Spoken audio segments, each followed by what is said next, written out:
رحم الله من قرأ سورة الفاتحة. بسم الله الرحمن الرحيم. مالك يوم الدين.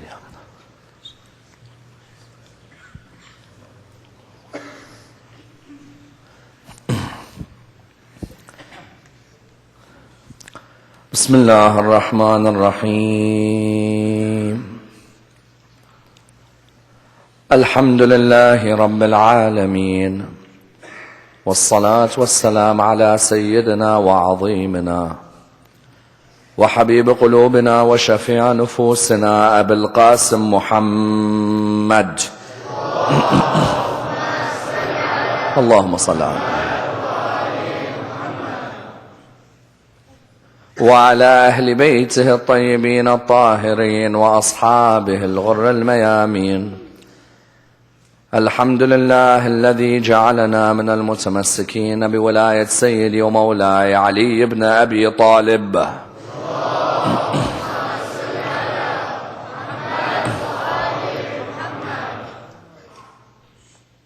الحمد لله الذي هدانا لهذا وما كنا لنهتدي لولا أن هدانا الله. أما بعد، يقول الله في كتابه الكريم: بسم الله الرحمن الرحيم. يا أيها النبي لم تحرم ما أحل الله لك تبتغي مرضات أزواجك والله غفور رحيم. The first of our salawat in honor of Rasulullah Muhammad sallallahu alayhi wa alihi wa sallam.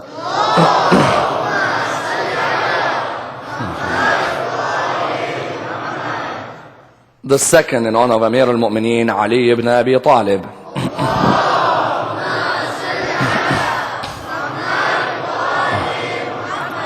The third with your loudest voices in honor of the Imam of our time, Imam Sahib al-Asr wal-Zaman. Allahumma salli ala Muhammad. Respected scholars, brothers and sisters, Assalamu alaikum wa rahmatullah wa barakatuh. The verse in question, verse 1 of chapter 66 of the Holy Quran, discusses an incident known as the incident of Maghafeer, an incident which requires an in-depth examination. For it is an incident that affects the marital life of the Holy Prophet Muhammad sallallahu alayhi wa sallam.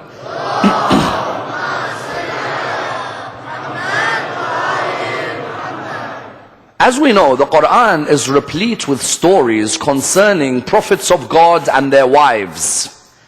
The aims of these stories is for us to dissect them in order that we are able to apply the lessons from their behavior in those marriages into our lives. As in, when you open the Quran, you'll find that many of the prophets who are mentioned in the Quran, their wives are mentioned alongside them. Nabi Adam, for example, his wife is mentioned alongside him. Nabi Nuh alayhi salam, his wife is mentioned alongside him. You'll find Nabi Ibrahim alayhi salam, his wives are mentioned alongside him. You find, for example, when it comes to Nabi Musa alayhi salam, his wife is mentioned as well. And likewise, the Holy Prophet, when the Quran examined his life, you find that there are a number of verses which discuss his relationship with his wives in his life. As in, you find that when you look at these verses, you find that these verses give us an indication of what Rasulullah went through in his marriages. And the aim of the Quran when examining these stories was to highlight to us that even the greatest of personalities are tested in their marriages. What do we mean? We mean that when you look at people like Prophet Nuh alayhi salam, or you look at Prophet Lut alayhi salam, or you look at Prophet Musa alayhi salam, or the Holy Prophet, you'll find that each and every one of them was tested in their marriage. As in, it was an indication for us in our lives that do not be surprised if one of the tests I give you as a human being is a test in your marital relationship. Because sometimes someone, when he's going through a test with his wife, sometimes they think that the test is as if it's only affecting them. As in, the grass is always greener on the other side. You look at your friends' relationships and you're like, look at the two of them. They're probably so happy. There are probably no problems between them at all. Everything's going smoothly for them. And then you actually begin to realize that no, later on when you find out about a particular couple who broke up, you ask yourself and you think they broke up, as in from the grass looks green on the other side. Therefore you found that when you look within the Quran, Allah subhanahu wa ta'ala wanted to highlight that even my most beloved creations, even they were tested in their marriages. Do not think that you'd pass without a test in your marriage, as in you find that Allah subhanahu wa ta'ala in our own lives is either going to test us with our health, or with our wealth, or with our education, or with our family relationships. That's a set rule in the Quran. That Allah subhanahu wa ta'ala has a set rule that each and every one of you, irrespective if you're my greatest prophet, or if you're a normal human being who never received Risala, you will still be tested in one area or the other.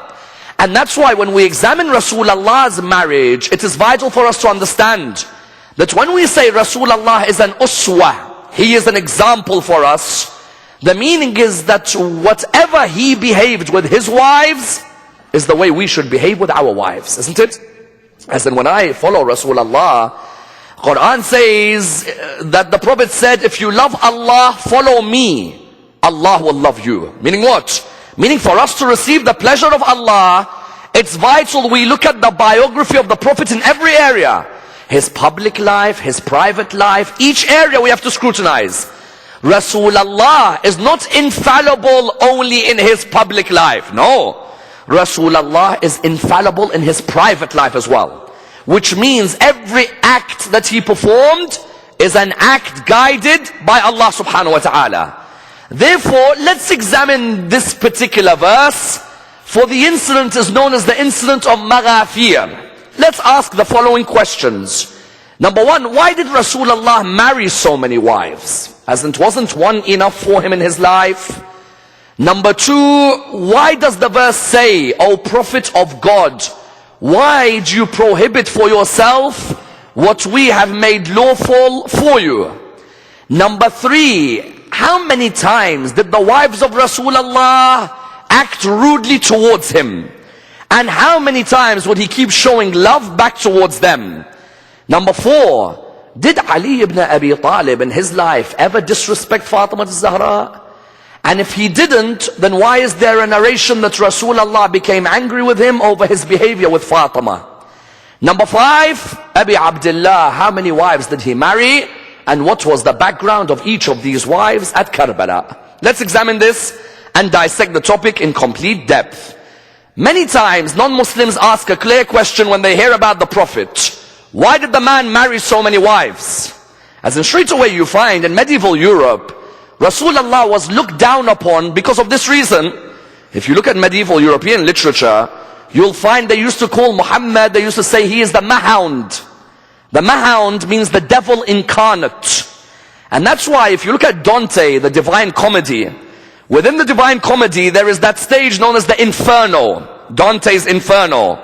The Inferno, you look at the levels of hell, isn't it? They used to say that when he traveled to the lowest pit of hell, he saw two men, Muhammad bin Abdullah and Ali bin Abi Talib. In medieval Europe, these two men in particular, notice he doesn't see anyone else. To him, nobody else in that religion is worth even talking about. Muhammad bin Abdullah and Ali bin Abi Talib says, I saw them at the bottom of hell.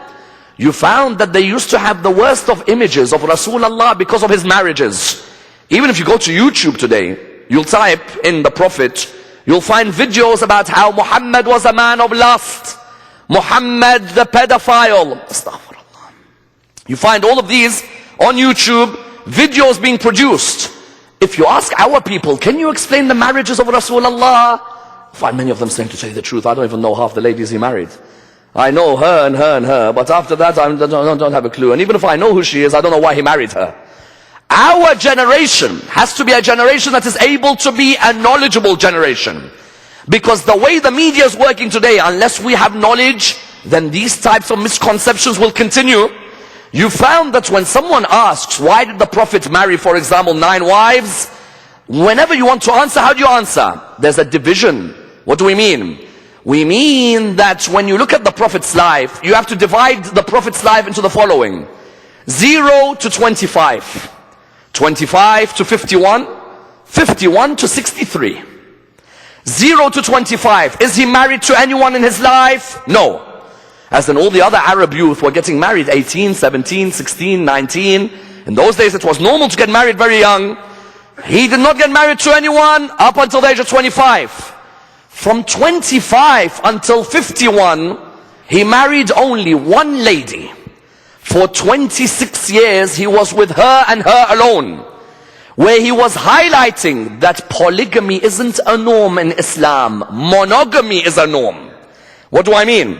I mean today sometimes a person comes and says, you're allowed 4 wives because your Quran says it. We reply, hold on, if it was the case that 4 wives are normal, then my Prophet, when he was married to Khadija for 26 years, would have married others, isn't it? Rasulullah highlighted polygamy. Marrying more than one wife is not normal. No, it was for a particular context. The context was that when the Muslims who went to Badr or who went to the battle of Uhud, let's say, these men lose their lives, their wives are sitting at home, they become widows. As in Islam in those days was not 1.6 billion people. Islam in those days was a handful of people. If now my husband's gone to war and I'm a widow sitting there, who's going to look after me? We're only a pocket of Muslims.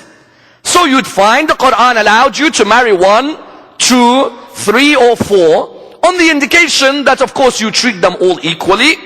Justice in terms of time, justice in terms of monetary expenses.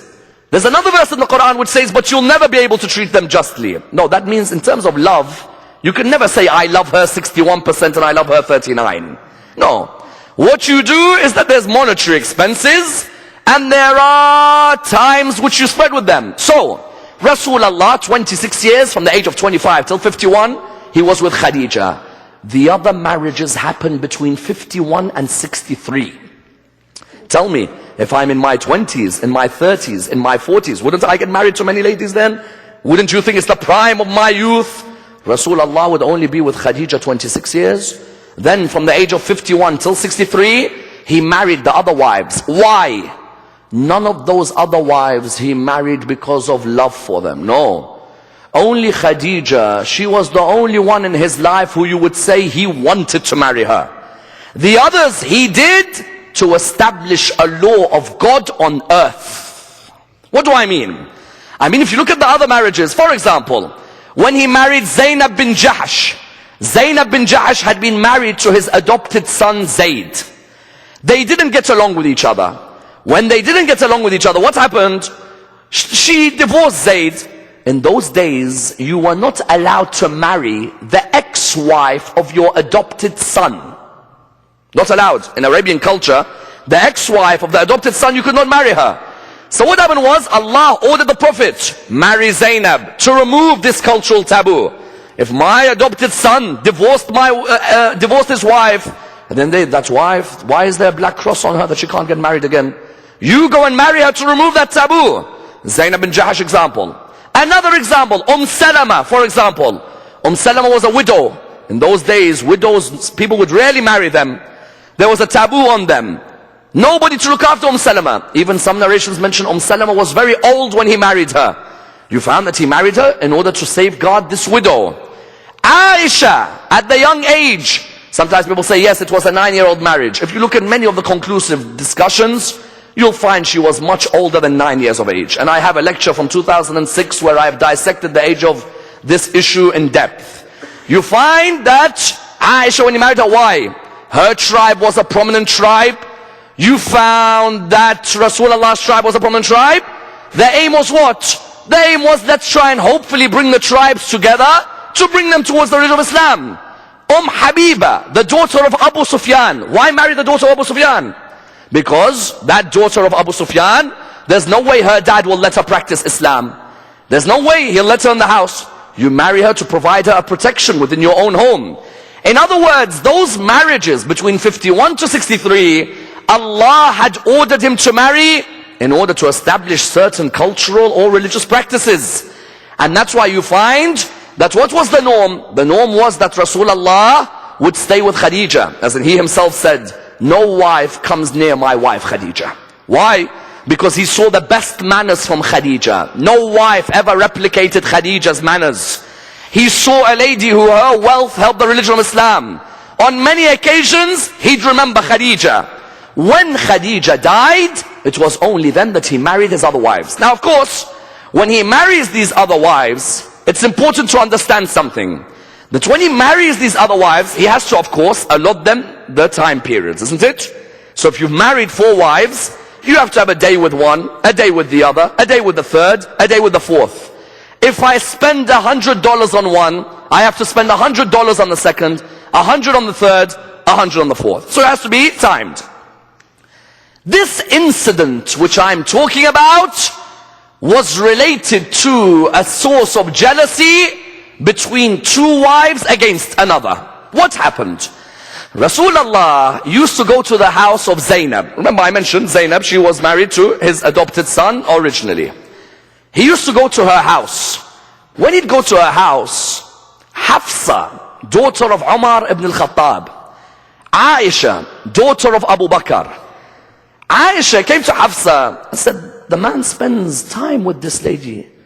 As in he gives her the time of day and he spends too much time with her.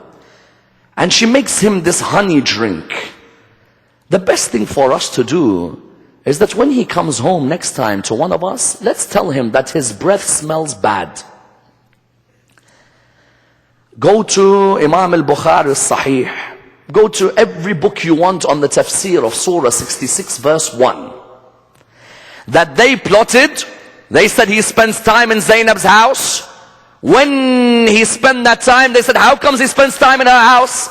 And they knew that he used to love 2 things. He used to love the sweet and the honey.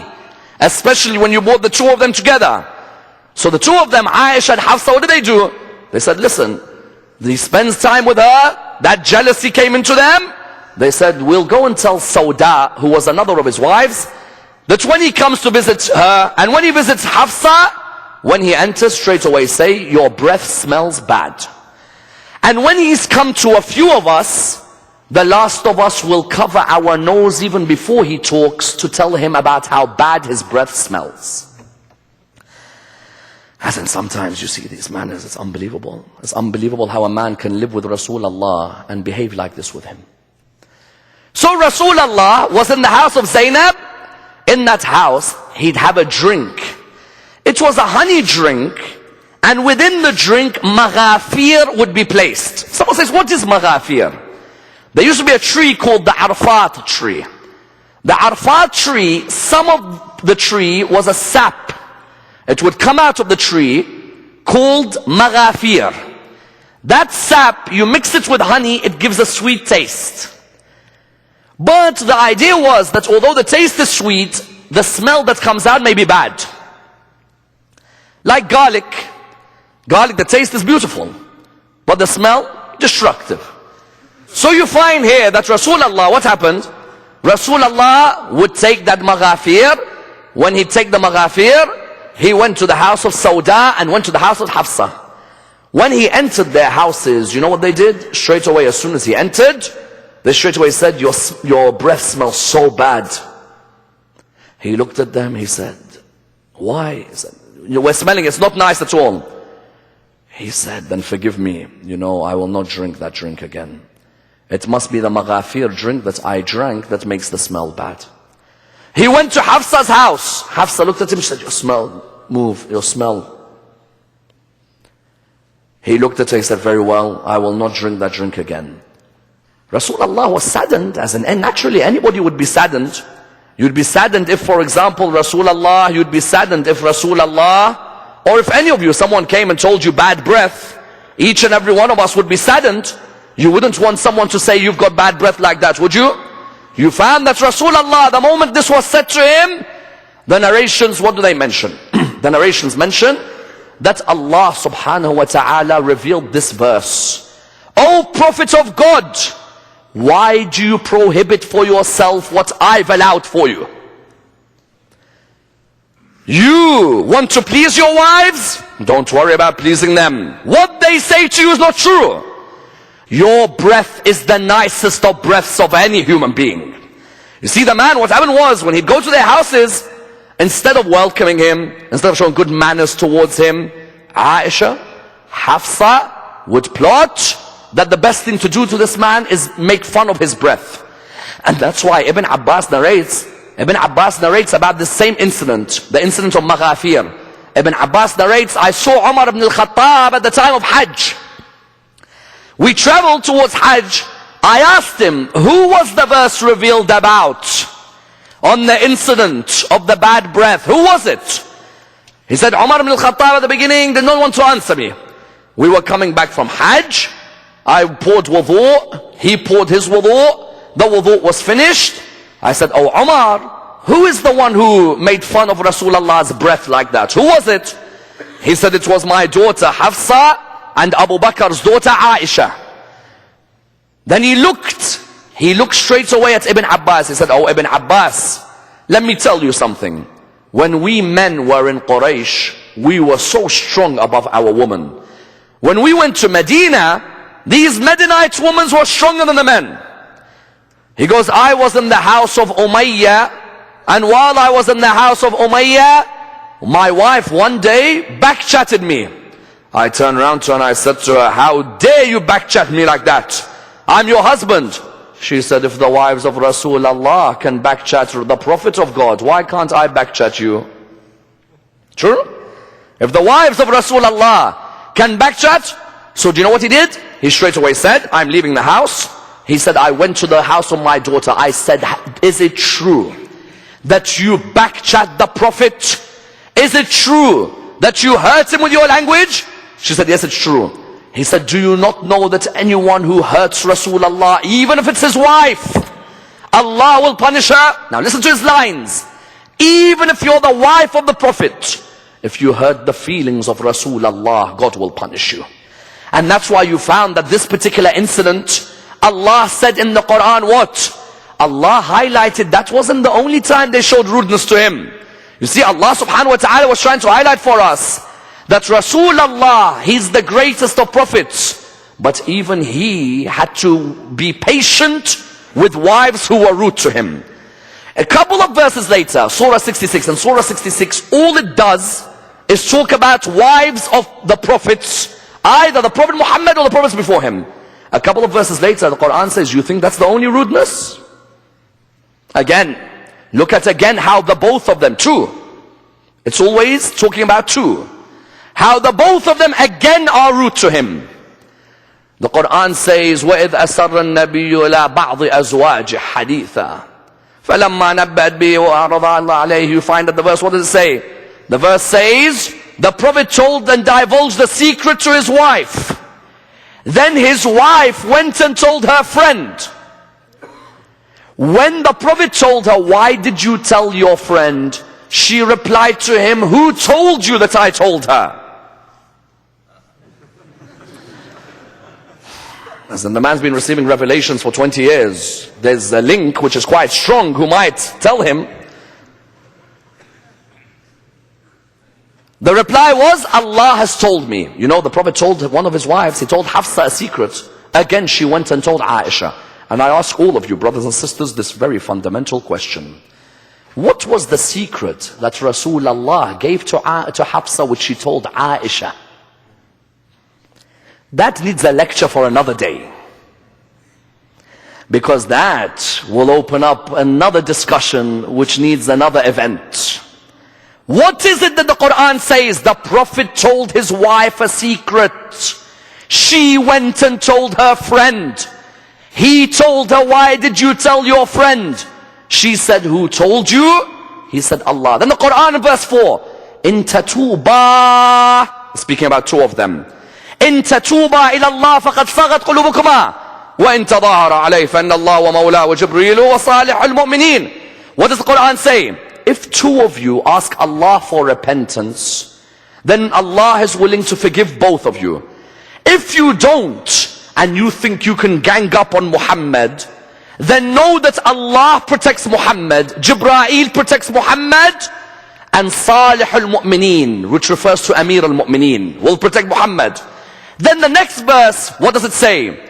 عسى ربه إن طلقكن يبدله أزواجا خيرا منكن مسلمات مؤمنات قانتات تائبات عابدات سائحات ثيبات أبكارا. What does the verse say? If Allah wants to, He'll tell His Prophet Muhammad, divorce both of them. What, you think we can't replace you with better wives? You're normal wives. You're like any other wives. If you're obedient, we love you. If you're disobedient, then you have to pay. When the Quran says this in verse 5, do you know what level these people's rudeness must have reached? Isn't Allah subhanahu wa ta'ala, doesn't Allah always say that the act which is halal, but most look down upon is divorce, isn't it? The act which is halal, but Allah subhanahu wa ta'ala looks down upon it if someone acts it is divorce. Allah subhanahu wa ta'ala, when He tells the Prophet, don't worry, if you want, I'll divorce them for you and I'll give you better than them. That highlighted that the manners of these two, in the eyes of Allah, was the worst manners that you'll ever see. And that's why 5 verses later, brothers and sisters, only 5 verses, Surah 66, verse number 10, Quran says, we have given an example, ضَرَبَ اللَّهُ مَثَلًا لِلَّذِينَ كَفَرُوا. Allah has given an example to those who kuffar. The wife of Nuh, the wife of Lut. They were both married to prophets of ours, but they died as disbelievers. Why, Ya Allah, do you need to mention this, that they died as disbelievers? Why? As then, you don't need to tell me about Prophet Nuh and Prophet Lut. This is Prophet Muhammad. No. He was making it clear, whoever you're married to, the way you end your life is more important than how you married the man. If you married the man full of love for the religion, make sure you don't go to the grave with hatred for the religion. If you married the man respecting his in-laws, don't go to the grave fighting his in-laws. Isn't it? As in the Quran, what was it saying? The Quran was saying even the Prophet Muhammad, the embodiment of akhlaq. And look at the akhlaq of this man. Rasulullah sets an example for all of us in this verse. What does he show us? He shows us, they told me my breath smells bad. If my breath truly smells bad, then I'll stop drinking that drink or eating that food. Why? I will stop eating the Maghafeer, the sap, or drinking it with honey. Why? Because at the end of the day, I took this lady from her dad's house. I have to show akhlaq to her like she has to show akhlaq to me. Today, that same concept of breath can still exist. Don't worry. As in when your wife tells you, listen, I beg you brush your teeth. You brush your teeth. As in you go days without brushing them, your teeth look shiny. But not shiny white teeth, they look shiny yellow. Go brush them. You find, yes, inshallah, I'll brush them. Have you cooked my food? Hold on a minute. You want your rights all looked after. Whereas the rights of your wife, that when you come near her, your breath smells nice. How many times? Ask the sisters. The sisters ask them, how many times you tell your husband, I beg you, stop when you come near me, don't smoke just before you've come near me. As in your mouth smells like Marlboro cigarettes. The whole mouth. You'd think that the guy's just been smoking. When you come near me, have the best of breath. Rasulullah, these two made fun of him. You'd think he can turn around to them and say, how dare you, I'm the Prophet of God. Nobody can come near me. No. If my breath doesn't smell nice, I'm willing to stop, and I will not have that. Likewise, Rasulullah was then asked by the woman. He was asked, Ya Rasulullah, what is our jihad? When we today see you men going on the battlefield, Ya Rasulullah, we see you and you've got martyrdoms and sacrifices. I as a wife, what's my jihad? He said, good manners with your husband is the jihad of the wife. Notice he didn't say, good manners with the husband is the responsibility. No, it's a jihad. Because sometimes the husband may be someone very stubborn to deal with. Your jihad is your manners. The reason for many issues today is what? Is that yes, the sisters will complain that the husbands aren't honoring our rights. But at the same time, sometimes you can be rude with that tongue and destroy the relationship. Because today when you ask someone, and you hear these cases many times, why are you two hating each other? Well, you know what? I was wrong. I was rude to her. But she was also rude to me. No, I wasn't rude to him. I didn't say anything. All I did was attack his mom. What do you mean attack his mom? As in, you really think attacking his mom is going to make him, oh, mashallah, keep attacking my mom. I'm enjoying your attack. Quran, what did it highlight? Quran said, in the same way Muhammad showed akhlaq to his wife, likewise the wife has to show akhlaq back to the husband. That the jihad of the wife is what? The jihad of the wife is that she maintains manners within the house. Someone says, why? Because those kids look at you two's behavior. Children at home, look at you two. If they see the husband cursing all day long, and they see the mother backbiting him all day long, those children will be affected. As in, don't think those children don't see. Those children, they learn more than we learn. Everything they pick up on. How many times has your child come up to you and said, why did you say that to mom? They pick up. Or the child will say to mom, mom, why did you speak like that to dad? You find when Islam said maintain the manners within the house, Rasulullah knew. Rasulullah knew every act he gives back to Aisha or Hafsa, a child in the house will pick up on the act. Likewise, every act they give, a child in the house will pick up on the act. And that's why you found Rasulullah, it wasn't only then. Again in the Quran you find that when Rasulullah came back from Khaybar, they heard that the spoils of Khaybar were given out to the people. They came back to Rasulullah. They said to Rasulullah, how comes all the ladies of Medina get the spoils of Khaybar and we don't? This saddened Rasulullah. Rasulullah said, you are the wives of a prophet. You're meant to be the height of humility. Yet you come and you speak to me in this way. But you never see Rasulullah raising his arm like some followers of Ahlelbayt are raising their arms. Brothers, it's an act of cowardice when a man hits a woman. Religion, it's not allowed, but it's an act of a coward to hit a woman. Today, do you know how many cases we have in our communities of men hitting their wives? Brothers and sisters, there's going to be a day, Allah, everything will speak, our hands will speak, our eyes will speak. When today you see people hitting their wives, did Rasulullah hit her when she said his breath is bad? He said, I'll stop drinking that. I'll stop eating that. Did he slap her? Did he pick up something and hit her? Today in our communities, do you know how many women are being abused physically? And the man will turn around and say, yes, but she was rude to me. She's rude to you, then separate. Have a period where you have dialogue with each other. Stay away from each other. But for a man who claims to follow Rasulullah hits his wife, no.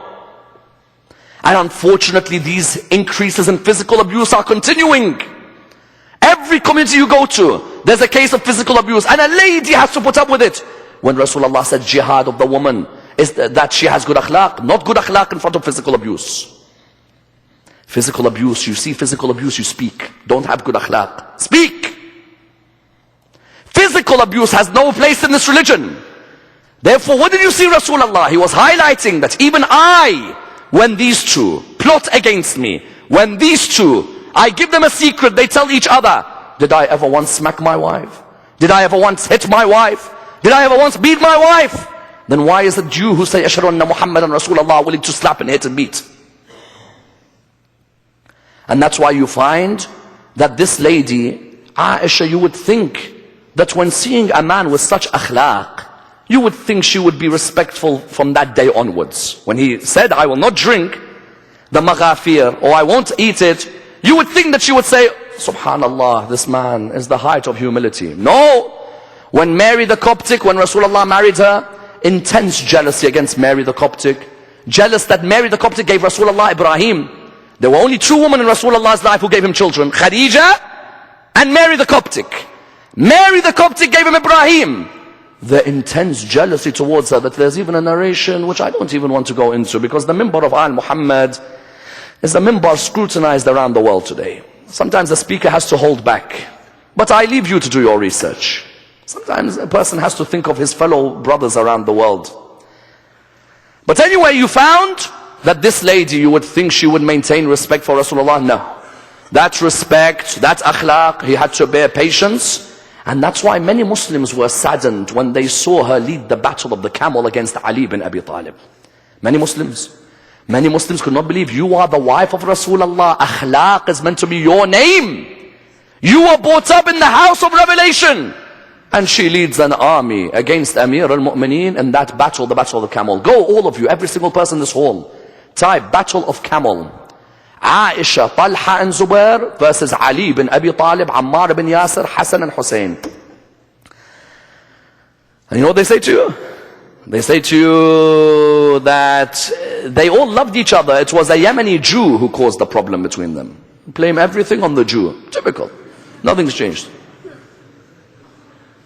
And that's why you find that when Ali ibn Abi Talib was the fourth Khalifa, he expected this lady, she's the wife of Rasulullah.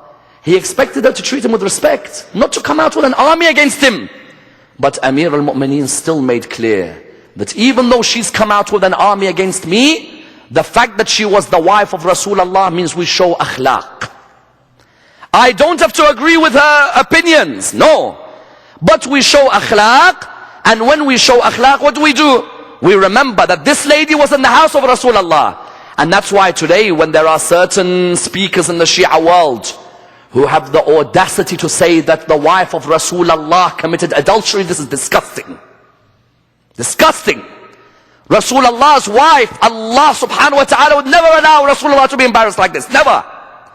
Today on YouTube, you have people who say Rasulullah's wife was an adulteress. This has nothing to do with the teachings of Ahlelbayt.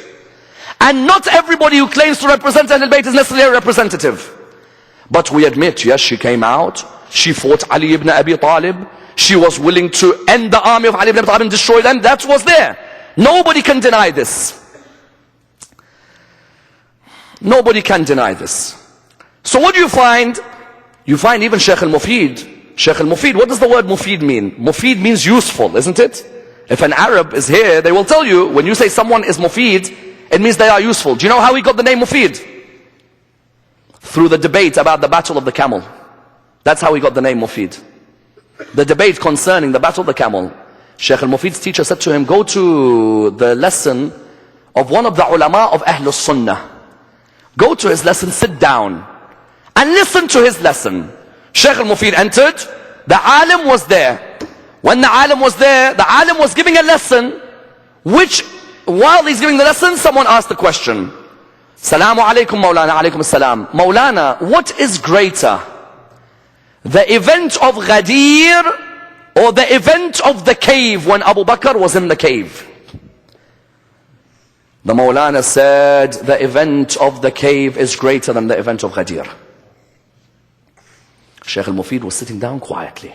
At this stage his name wasn't Mufid, he's just watching. He said to Maulana, why? He said, because the event of the cave when Abu Bakr was with the Prophet in the cave in the Quran. And the event of Ghadir is in Hadith.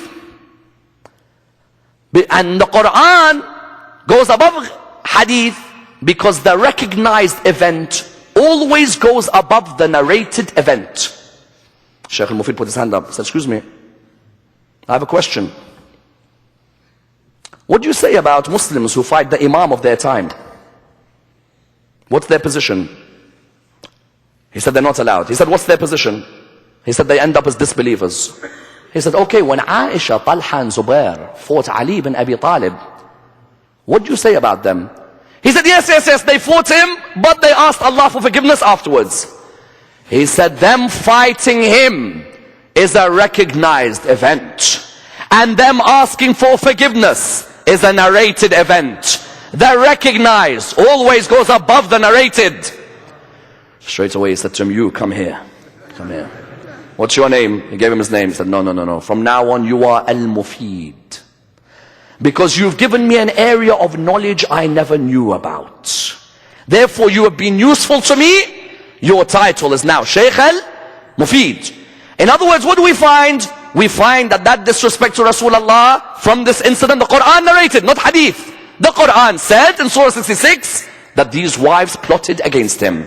Question, therefore, did Ali ibn Abi Talib also have disrespect for Fatima? Or no? Because people come over to say Ali ibn Abi Talib showed no akhlaq to Fatima al-Zahra. Say, what do you mean? Say, Sahih al-Bukhari, there's a hadith that Rasulullah was angered by Ali ibn Abi Talib. So which hadith? Says the hadith, Fatima is a part of me. Whoever angers her, angers me. Ali ibn Abi Talib angered Rasulullah, that's why he said this. So what do you mean? Hadith in Sahih al-Bukhari, do you know what it says? The hadith in Sahih al-Bukhari says that Ali ibn Abi Talib hurt Fatima al-Zahra. How? He wanted to marry Abu Jahl's daughter Juwayriyah. Try and comprehend this. Ali wants to have Abu Jahl as his father-in-law. Ali ibn Abi Talib wants to marry Abu Jahl's daughter Juwayriyah. So he asks Harith al-Makhzumi, Harith, can you go to Rasulullah and tell him that I want to marry Abu Jahl's daughter and see what he says? This is interesting the way they narrate it.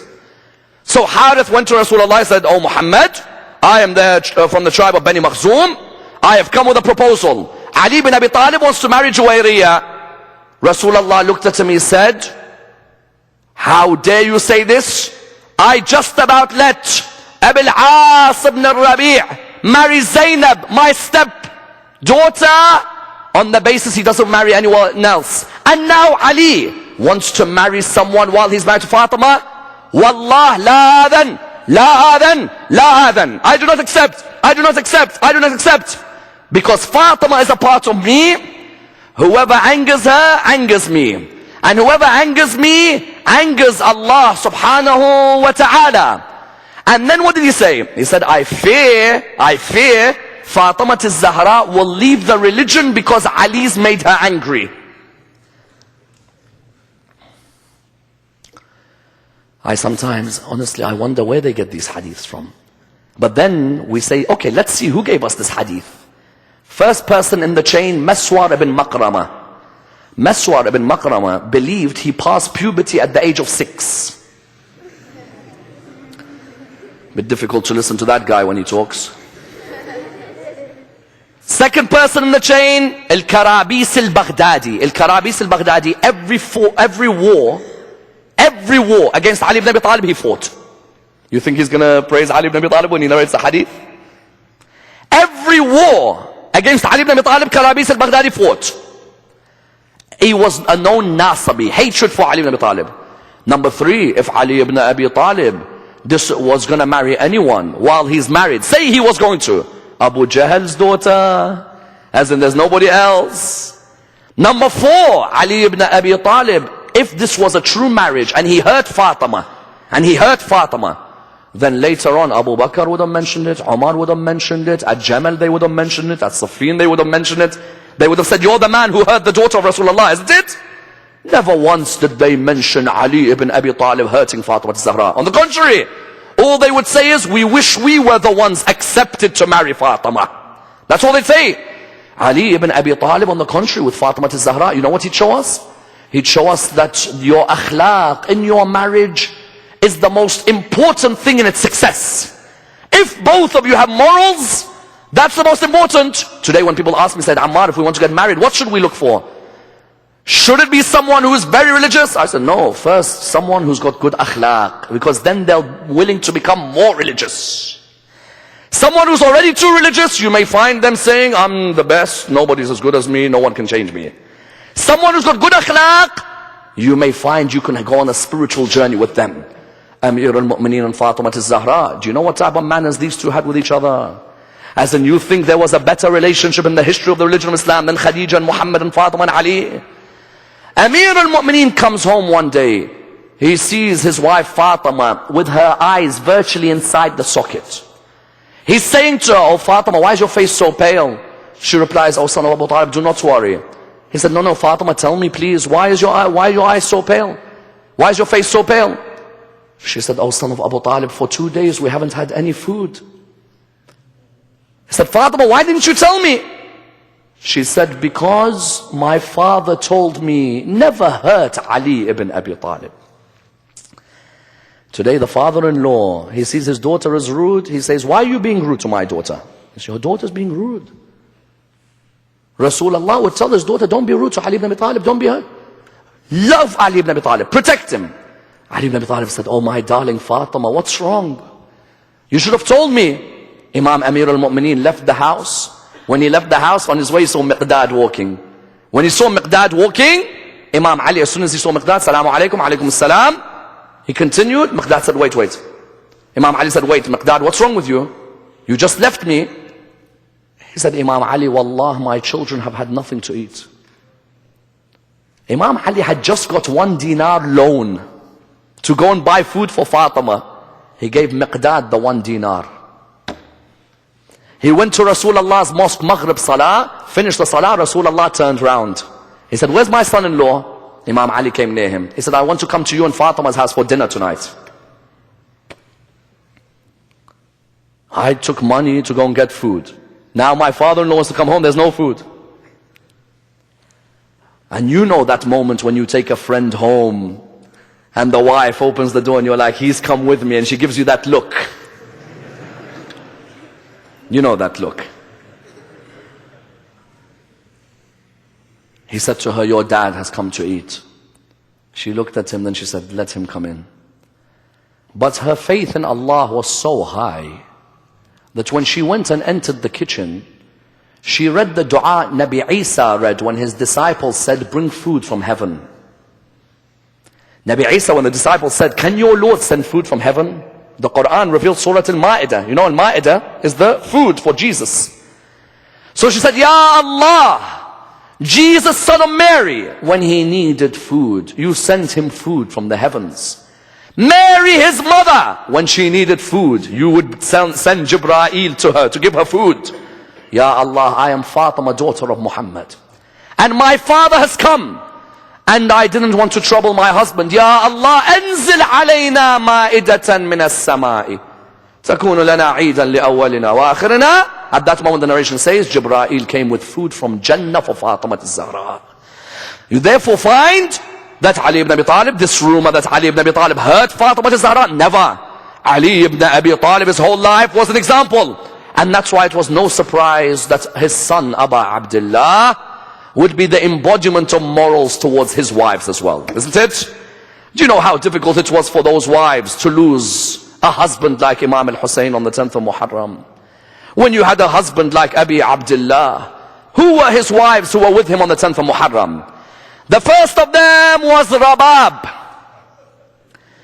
Rabab, her father Amr ibn Qais, was a Christian.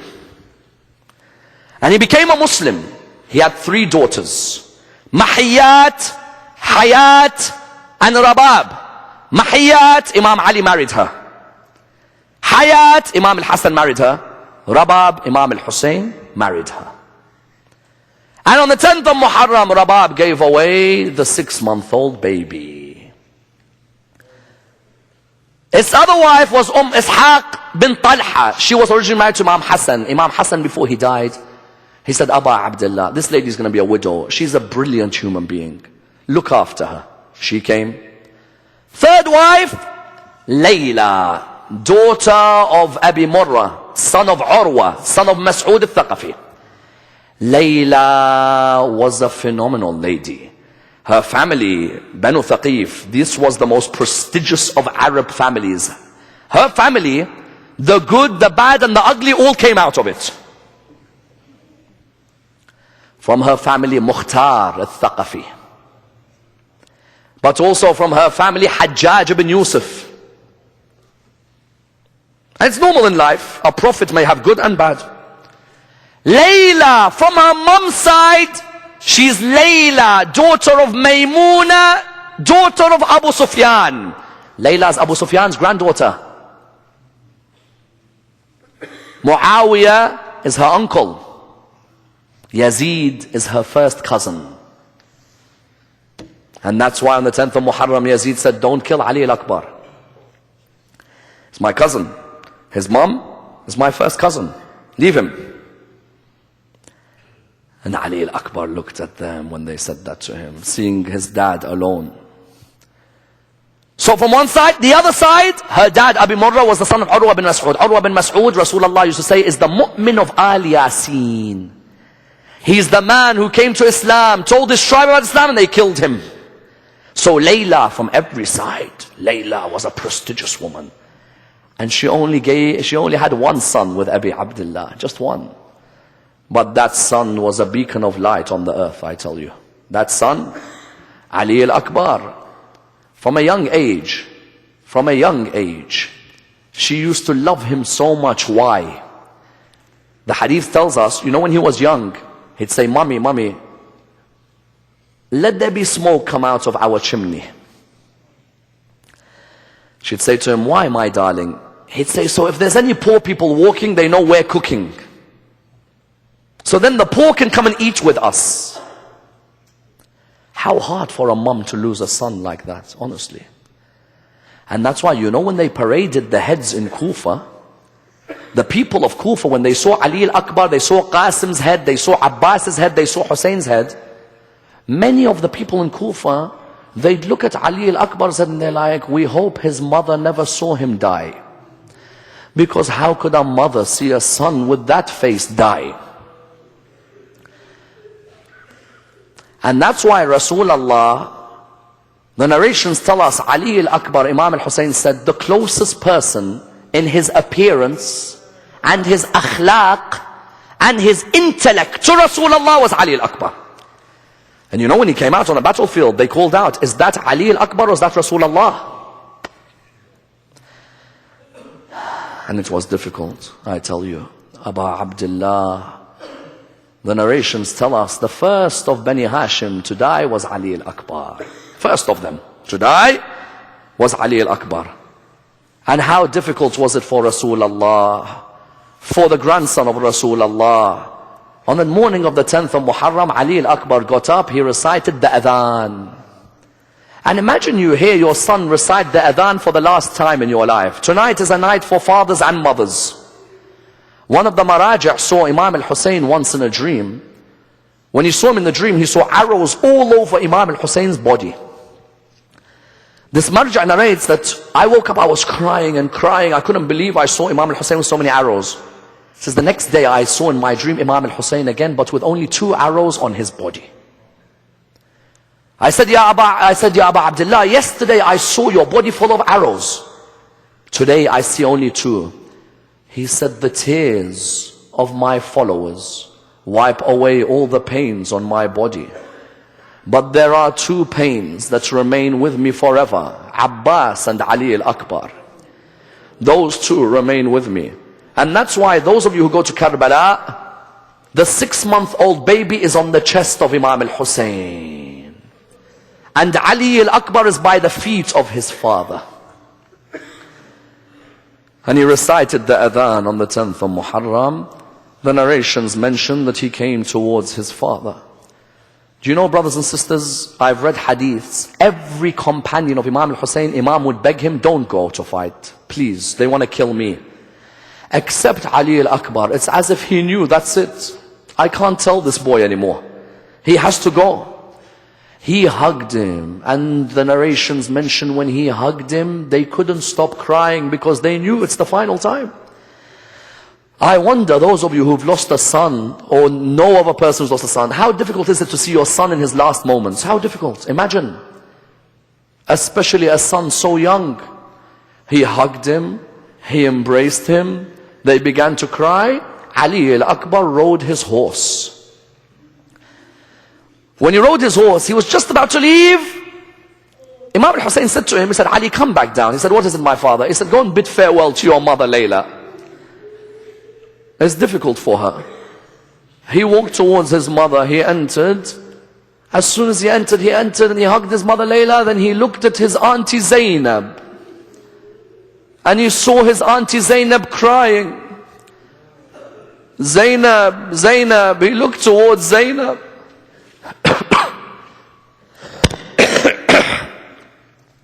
When he looked towards Zainab, he went and embraced her. Then he came back. And he came to Abu Abdullah. He embraced Abu Abdullah. He rode his horse. As the horse was moving, Abu Abdullah stopped him. He said, Dad, why did you stop me again? He said, my son, you do not know how it feels for a father to bid farewell to his son. May Allah never show you this moment where you say goodbye to your son. May Allah never show us a moment where our son leaves the house, doesn't come home. Said, you'll never know how it feels to bid farewell to a son. He came back down out of respect for his dad. He loved his dad. Out of respect for his dad, he came up the horse, he hugged his dad. Then he came out, he rode that horse, he went towards the middle of the battlefield. They say one of the harshest skirmishes that happened was Ali al-Akbar with the opposition. Narrations mention that over 80 soldiers he killed. And every time he'd kill, he'd turn around and he'd say, Assalamu alayka ya Aba Abdullah. Layla was in the tent. Only Allah knows how a mother's heart feels when her son's in the middle of a battle. Layla was in the tent. Layla can't tell what's happening. So do you know how she would know? She'd look at the face of Imam al-Hussein. If she sees Imam al-Hussein smiling, that means she knows Ali is okay. She looked towards the face of Abi Abdullah. She looked towards him, she said to him, I see a change in the complexion of your face. Has something happened to my darling Ali? He looked towards her, he said, Layla, I could see someone coming to kill him. But Layla, the dua of the mother, Allah accepts. Layla, read a dua, and Ali will return. That dua remains a beautiful one. Ya Allah, Ya Allah, you returned Ismail back to Hajar. Ya Allah, you returned Yusuf back to Yaqub. Ya Allah, return Ali back to me. Before she knew it, within a moment, Ali al-Akbar was back. He came back. He entered, he hugged his mother. Then he went to his father. He said, Father, are you proud of me? He looked at him, he said, my son, I'm proud of you. Of course I am. He said to him, my father, Wallah, the armor is killing me. My father, the heat of Karbala is burning me, is burning me. My father, I'm thirsty, I'm thirsty. Abu Abdullah, do you know what he did? He took his tongue out and placed it on Akbar's tongue. Do you know what Akbar replied to him? Oh my father, your tongue is drier than mine. Then Abu Abdullah said to him something. He said to him, oh Akbar, go back out. In a moment your grandfather Rasulullah will quench your thirst. He went back out towards the battlefield. They began to attack him from every angle. All of a sudden men came from every angle and struck him on the ground. He called out, oh my father, come and help me. Do you know what the narrations mention? The narrations mention Abu Abdullah, when he heard Akbar call him, he came out but he went in the wrong direction. Sukaina looked at Imam al-Hussein and she said to him, my dad, why are you going in that direction? Ali is over there. He looked at her and he said to her, oh Sukaina, oh Sukaina, oh Sukaina, do not blame me, I cannot see because your brother's death is killing me. Every hadith says when Abu Abdullah saw someone die, he'd run. But when he went to Ali al-Akbar, he was walking. Do you know why? He found it difficult to run. The pain had affected him. He came towards Ali al-Akbar's body and he sat by him. When he came near him, he heard him say, Assalamu alayka ya Abu Abdullah. But he only saw him say salam with one hand, not with two. He came near him, he wondered, why is Ali saying salam with one hand? He then realized Ali was covering the dagger that was in his chest with his other hand. Abu Abdullah, when he removed the dagger, he turned towards the land of Najaf. Why? Why the land of Najaf? He turned round towards the land of Najaf and he said, oh my father Ali ibn Abi Talib, you had to lift the gate of Khaybar, but you never had to lift a dagger from the chest of your son. Come to Karbala and see what I've got to do now. MashaAllah, MashaAllah, lovers of Akbar. But this is the line that hurts the most. When Abu Abdullah saw Ali al-Akbar in his final moments, he said to him, oh my son Ali, I see you smile, I see you smile, but I also see you cry. Oh my son Ali, why do you smile and why do you cry? Listen to the reply. He said to him, oh my father Abu Abdullah, I smile because I see my grandfather Rasulullah coming towards me. I see him coming towards me and he's about to give me from the pool. Then he looked at him, he said, Ali, then why do you cry? He said, I cry because I see my grandmother Fatima az-Zahra in front of me. But why do you cry? He said, because I see my grandmother Fatima az-Zahra and I see her looking into your face. And for every time that you cry, I see her snap her cheeks in front of me.